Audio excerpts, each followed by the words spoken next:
Hey everyone, hi, welcome or welcome back to my channel. I'm Shelly and what are we doing today? Okay, so a little bit of some context.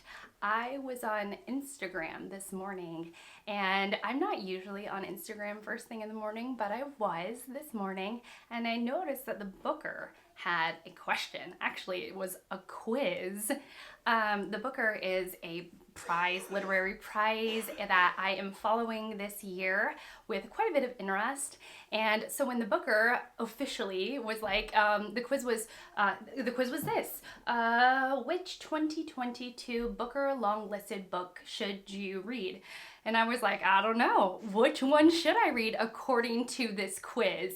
And so this is what I thought. I thought I would share this quiz with you in case you are interested in the Booker long list like I am, but like me, don't plan to read every single book on the long list.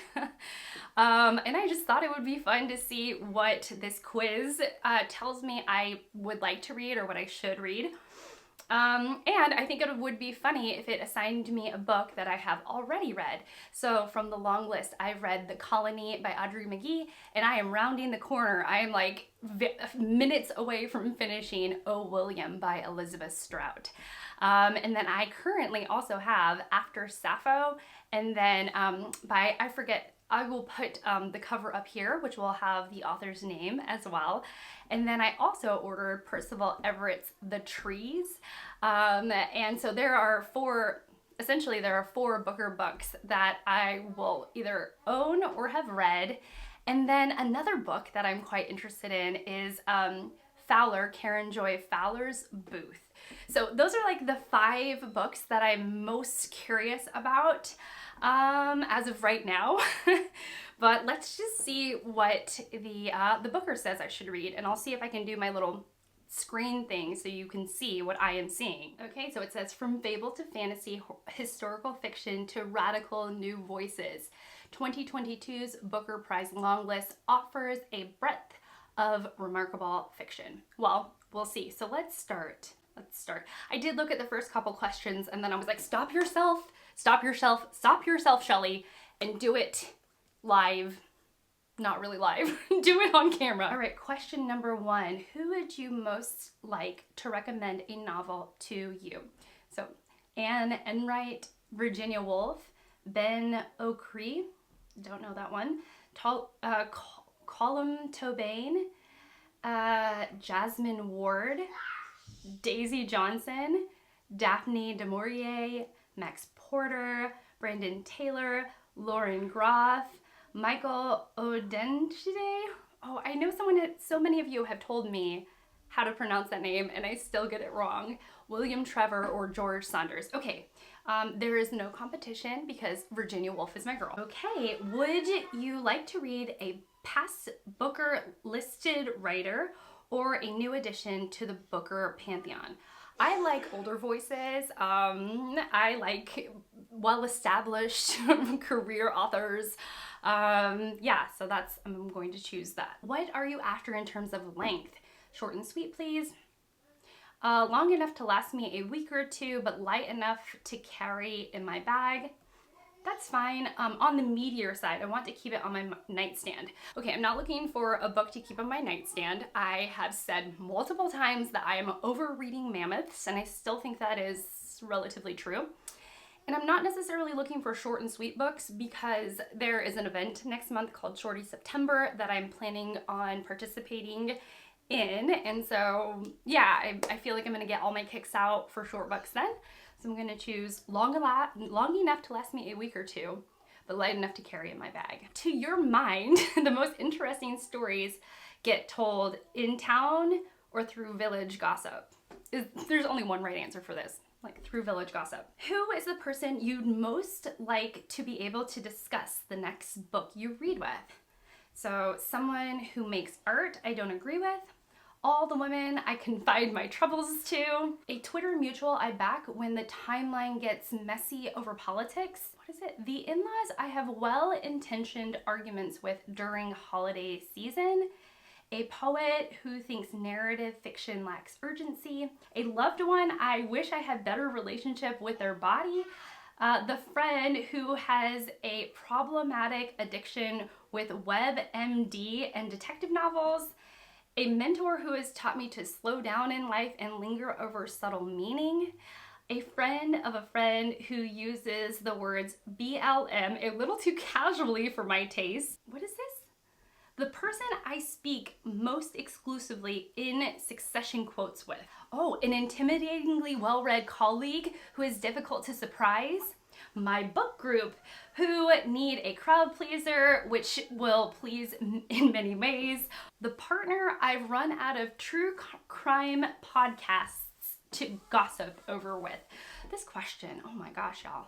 Okay, we'll see how well I read those out. Ooh, I think, okay, so this is who I would want to discuss my next read with. All the women I confide my troubles to. Yep, y'all know who you are. Okay, in terms of book review cliches, would you rather cry Riley, cry over the page, or nod along thoughtfully? So it says, give me the bleak humor. I cry at everything. I nodded thoughtfully at this question. I'm gonna say, give me the bleak humor. Okay, did you spend any time reading Americans Dominate the Booker-Longlisted articles after this year's Booker Dozen was announced? Yes, I did. Would you like to break a cycle from our current news? Would you like a break from our current news cycle? Would I like a break from our current news cycle? I don't know. Yes, send me to a different time period. Sure. Which of the below are you most likely listening to? All right, so there's Eric Satie, Max Richter, Childish Gambino, Hosier, Kendrick Lamar, FKA Twigs, The Smiths, PJ Harvey, Billie Holiday, Kanye West, Jill Scott Heron, Neil Young, or Johnny Greenwood. Okay, in all honesty, I would probably be listening to Childish Gambino. That feels quite revealing. By nature, all fiction plays with the limits of what's true and what isn't. What is your preferred method for how that question is explored? So let's say, through subjective, contrasting narratives relayed by characters I choose to either invest in or disagree with. Through the altering of historical fact, I enjoy the ideas raised by the novel's dedication to or digression from what really happened. Through folklore, myth, or fable, which allows me to recontextualize and test what I think to be true, or through unconventional forms of writing. The process of piecing together sense or narrative helps lead me to new conclusions. I think it would be through unconventional forms of writing or through the altering of historical fact. I'm not really sure. I feel like this is a very pivotal question. Okay, so I'm gonna say the altering of historical fact. Okay, has it been a long time since you were surprised by an unusually told novel? Has it been a long time? Yes, it's been a minute, I'll say, at least for me. And how many books by independent publishers have you read this year, so far this year? Less than half of my reading intake or more than half of my reading intake. So I'm gonna say less than half of my reading intake because that is the truth. What am I going to get? Oh my gosh. Well, I've already read this. So I was told that I should read The Colony by Audrey and Magee, but I have already read this and I have talked about it to me ad nauseum because I've mentioned it, I think, in 3 videos, which is enough for me. It was a good book. Man, I'm kind of disappointed. I wish I would have gotten something something I hadn't read yet. Maybe I'll take the quiz again and we'll see what I get. But anyhow, just so you know, this quiz is here for free. I will link it down below. It's just a lot of fun to do.